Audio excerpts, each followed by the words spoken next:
बुलंद फरमाए, उनको जन्नतुल फिरदौस में जगह अता फरमाए, उनके हक में दुआ के लिए मैं अर्ज करूंगा।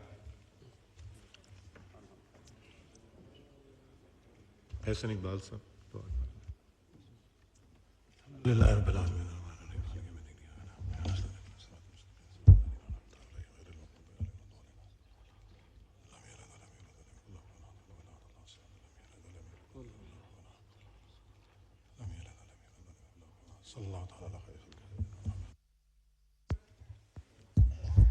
बाईस अप्रैल को पहलगाम जो मकबूजा कश्मीर में है और हिंदुस्तान के नाजायज कब्जे में है,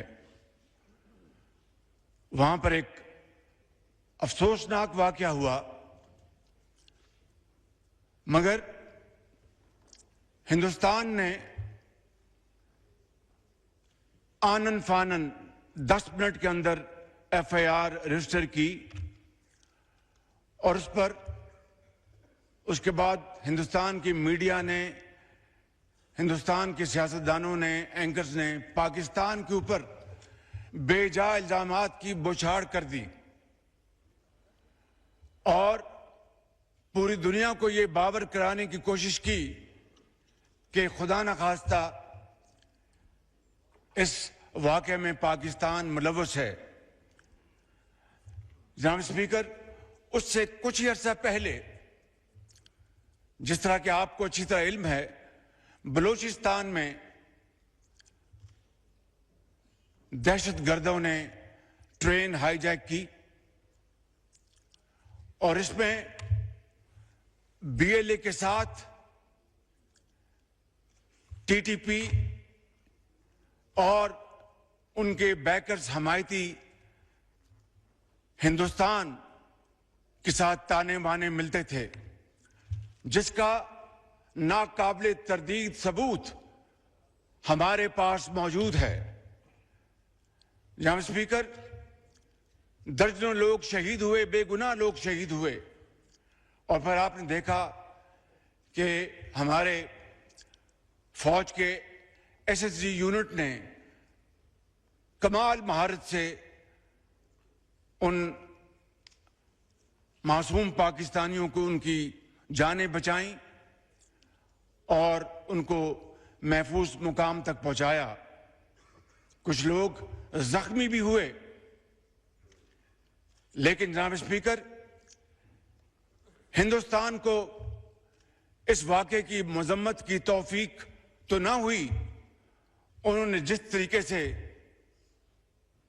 संगदिली के साथ इस वाक़े का मजाक उड़ाया, वो तारीख में हमेशा बदतरीन अल्फाज में याद रखा जाएगा। जनाब स्पीकर, इसके बाद जनाब स्पीकर, मेरी दुनिया के मुख्तलिफ ममालिक के सरबराहान से, उनके अहम ओहदों पर फाइज लोगों के साथ, डिप्टी प्राइम मिनिस्टर की इनकी गुफ्तगू हुई। खुद मैं तुर्की गया था और उसी दिन it was a share coincidence कि उसी दिन यहां पर ये जो वाकया हुआ पहलगाम में, उसकी हमें इत्तला अनकरा में मिली। हमारे बड़ी फौज के सिपा सलार जनरल सईद आसिफ मुनीर की उनके बरतानिया के जो हेड हैं फौज के, उनसे मुलाकात हुई और दूसरे ममालिक के साथ, और मैंने काकूल में वाशगाफ अल्फाज में कहा कि पाकिस्तान का इस वाक़े के साथ दूर दूर तक कोई ताल्लुक नहीं है और अगर किसी को शक है तो मैंने कहा कि हम एक इंटरनेशनल कमीशन बनाने की ऑफर करते हैं जो कि इंतहाई शफाफ तरीके से, इंतहाई क्रेडिबल तरीके से इस वाक़े की तहकीक करे। पाकिस्तान इस कमीशन के साथ पूरी तरह ताउन करेगा और फिर दूध का दूध और पानी का पानी होगा। लेकिन जनाब स्पीकर, कल तक हिंदुस्तान ने हमारी इस ऑफर को कबूल नहीं किया, बल्कि एक ऐसा दोस्त मुल्क जिसने इस पेशकश की भरपूर तायद की, उसको हिंदुस्तान ने उनके सफीर को बुलाकर डिमाश किया। जनाब स्पीकर, इन हालात में ये जो पिछले दिन गुजरे हैं, हर रोज इत्तला मिलती थी कि आज हिंदुस्तान के जहाज आएंगे और वो पाकिस्तान पर हमलावर होंगे। मैं आपको अल्लाह ताला के फजल करम से और दिल की अथाह गहराइयों से आपको और आपकी तोसत से पूरे इस मौजूद ऐवान को और पाकिस्तान के 24 करोड़ अवाम को मुबारकबाद पेश करना चाहता हूं कि हमारी अफवाज पाकिस्तान 24 घंटे तैयार थी कि कब दुश्मन के जहाज उड़े, कब उनको हम उठा के समंदर में फेंक दें।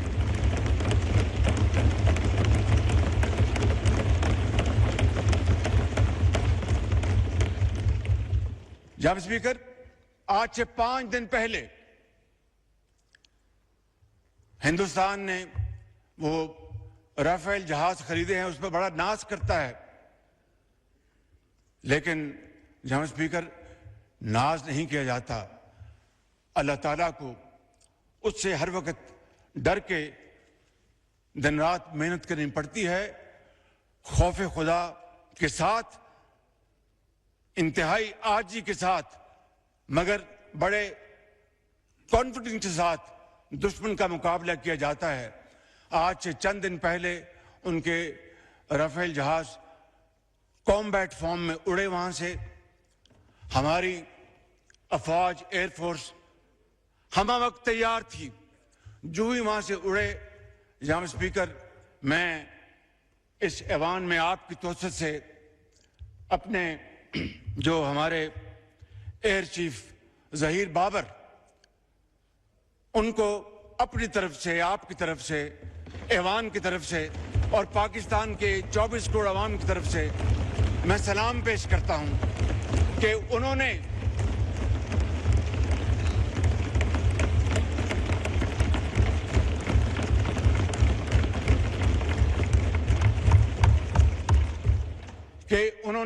और उनके उकाबों ने उन्होंने हिंदुस्तान के इन जहाजों की जो कम्युनिकेशन लॉक कर दी और उनको समझ नहीं आई कि ये क्या हुआ हमारे साथ, और वो देखते देखते फौरन वापस पलटे और जाकर श्रीनगर में लैंड किया।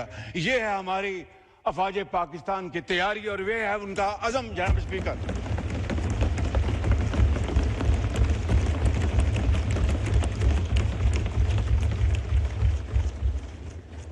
कल रात को, और ये नहीं कि हमें खबरें नहीं मिल रही थी, लम्हा भर लम्हा खबरें मिल रही थी कि हिंदुस्तान के क्या उनके मज़मूम अज़ाइम हैं और क्या उनके नापाक प्लान्स हैं। कल रात को जनाब स्पीकर,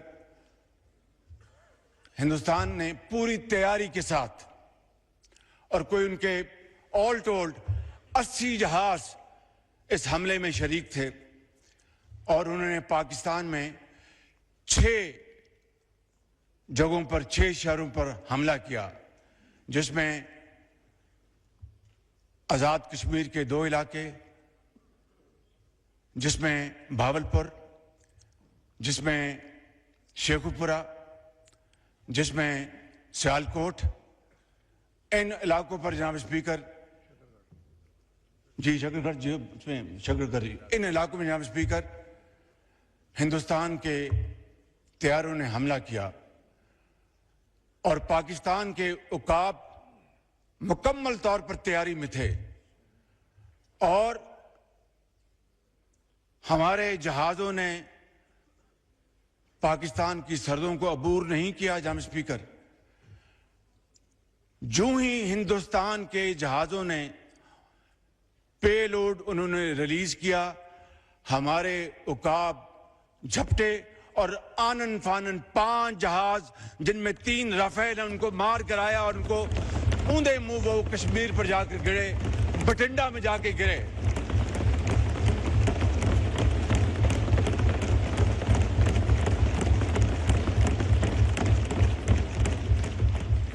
और एक जाके बठिंडा में गिरा, और बठिंडा बड़ा एक मशहूर ज़माना कह लें या बदनाम ज़माना शहर है, तो वहां पे जाके गिरा और 2 ड्रोन गिराए। जनाब स्पीकर, इससे बड़ी अल्लाह ताला के फजल करम से इस मौजूद ऐवान को, पाकिस्तान की 24 करोड़ अवाम को, आपको इससे बड़ी इज्जत नहीं मिल सकती। इसके लिए हम जितना भी अल्लाह ताला के हजूर सजदा रेज होंगे, हम उसका तब भी उसका शुक्र कभी अदा नहीं कर सकते कि ये कन्वेंशनल वॉरफेयर थी, इसमें न्यूक्लियर दूर दूर तक उसका कोई नामो निशान नहीं था। और जो कहते थे कि हिंदुस्तान ने पाकिस्तान को कन्वेंशनल वॉरफेयर में बहुत पीछे छोड़ दिया है, कल रात को उनका होश ठिकाने आ गया है और उनको पता चल गया है कि पाकिस्तान अल्लाह ताला के फजल करम से कन्वेंशनल भी और न्यूक्लियर ताकत है अल्लाह के फजल करम से।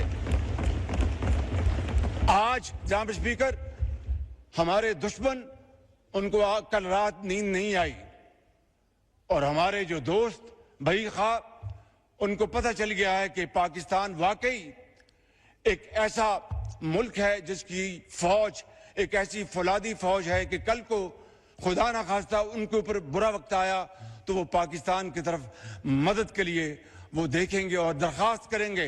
इससे बड़ी जनाब स्पीकर पाकिस्तान को और कोई इज्जत नहीं मिल सकती। जनाब स्पीकर,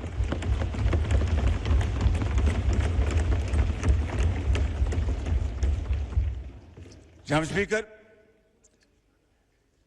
मैं बड़े अदब से अर्ज करूंगा, ये मौजूद ऐवान है, यहाँ पर ज़ोमा कराम बैठे हैं, लीडर्स बैठे हैं, बिलावल भुट्टो साहब तशरीफ फरमाए, इधर हमारे PTI के इंतहाई काबिल एहतराम दोस्त भाई और बहनें बैठे हैं, JUI के हमारे साथी बैठे हैं, और तमाम दर्जा बरदर तमाम पार्टीज यहाँ पर मौजूद हैं, हमारे MQM के साथी बैठे हैं और तमाम हमारी बहनें और भाई बैठे हैं।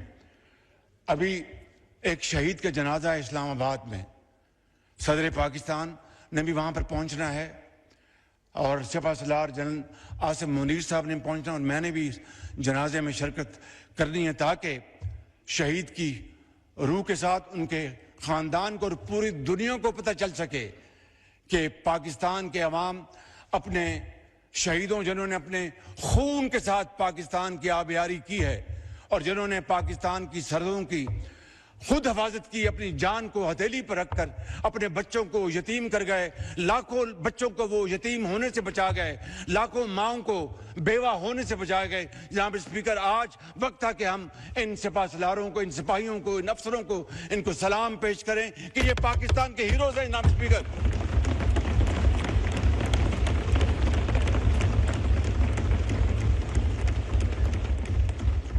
जनाब स्पीकर, मैं वक्त की किल्लत की वजह से मैं फिर इंशाअल्लाह बात करूं, लेकिन एक बात मुझे कहनी है आपकी तोसत से इस मौजूद ऐवान की खिदमत में। ये कल का जो वाक़या जो हुआ, अल्लाह ताला ने पाकिस्तान को अजीम फतह अता फरमाई, उसकी क्या वजह थी? उसकी वजह थी कि इंतहाई आला पाए की तैयारी, प्रोफेशनलिज्म, जज्बा कुर्बानी, हुब्बुल वतनी, उस जज्बे से सरशार बरी फौज, बहरी फौज, हवाई फौज के सलार अफसर सिपाही यकजहां दो कालिब थे। दिन रात मुशावरत की उन्होंने और प्लानिंग की। मैं तफसील में नहीं जान चाहता, ये 5 जहाज जो ऊंधे मुंह गिराए हमारे शाहीनों ने, ये 5 के बजाय शायद 10 हो जाते, लेकिन एहतियात से काम लिया हमारे हवाबाजों ने, हमारे शाहीनों ने। मैं ये अर्ज करना चाहता हूं कि ये इत्तेहाद, इत्तफाक और मुशावरत की बदौलत था। मैं बड़े अदब से आज यहाँ पर अपने इस मौजूद ऐवान के तमाम भाइयों और बहनों से, बशमूल PTI के भाइयों और बहनों से मुल्तमिस हूँ कि आए आज के दिन इकट्ठे हो जाएं और पाकिस्तान को इकट्ठे होकर बनाएं, पाकिस्तान को अजीम बनाएं।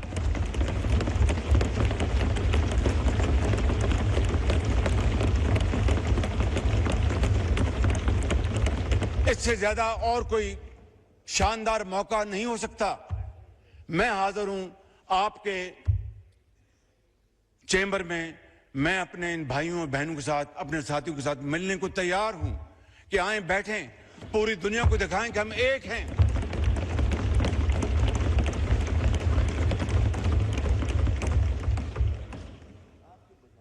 जनाब स्पीकर, यही वाहिद तरीका है, यही वाहिद रास्ता है पाकिस्तान को एक अजीम कौम बनाने का। माजी में झांकना चाहिए सबक हासिल करने के लिए, मगर एक दूसरे के ऊपर कीचड़ उछालने के लिए नहीं। मैं समझता हूं कि आज ये अल्लाह ताला ने इस कौम को ये दोबारा मौका दिया है। पाकिस्तान की अफवाज पाकिस्तान ने अपने जो जौहर दिखाएं कल रात, मैं समझता हूं कि इन हीरोज़ की बदौलत आज पाकिस्तान का दोबारा जो मकाम है वो आसमानों से बातें कर रहा है। लिहाजा मैं इस ऐवान की खिदमत में ये भी अर्ज करूंगा कि आज chairman joint chief of staff Sahir Shamshad, सिपा सलार बरी फौज जनरल सैयद आसिम मुनीर और air chief Zaheer Babar, naval chief Naveed Ashraf साहब और उनकी तमाम लीडरशिप को आज ये हाउस एक करारदाद के जरिए उनको हदिया तबरीक पेश करे कि ये वाकई इन्होंने पाकिस्तान की इज्जत और वकार को बहाल किया है और पाकिस्तान की इज्जत को दोबाला किया है। जनाब स्पीकर, एक ही सफ में खड़े हो गए, एक ही सफ में खड़े हो गए। मैं बैरिस्टर साहब की खिदमत में अर्ज करूंगा, आप सबकी खिदमत में, कि एक ही सफ में खड़े हो गए। यूं महमूद व अयाज ना कोई बंदा रहा, ना कोई बंदा नवाज। आपका बहुत शुक्रिया। जी जरताज गुल साहिबा। स्पीकर साहब मेरी ख्वाहिश। वज़ीर आज़म पाकिस्तान मोहम्मद शहबाज शरीफ कौमी असम्बली के इजलास में इजहार ख्याल कर रहे थे। उन्होंने कहा कि तारीख के इस अहम मौके पर मैं कौम से मुखातिब हूँ। कौमी असम्बली के फोरम से वाज़े दो टोक पैगाम दिया गया। बुज़दिल दुश्मन भारत को आज का खिताब एक फातेह का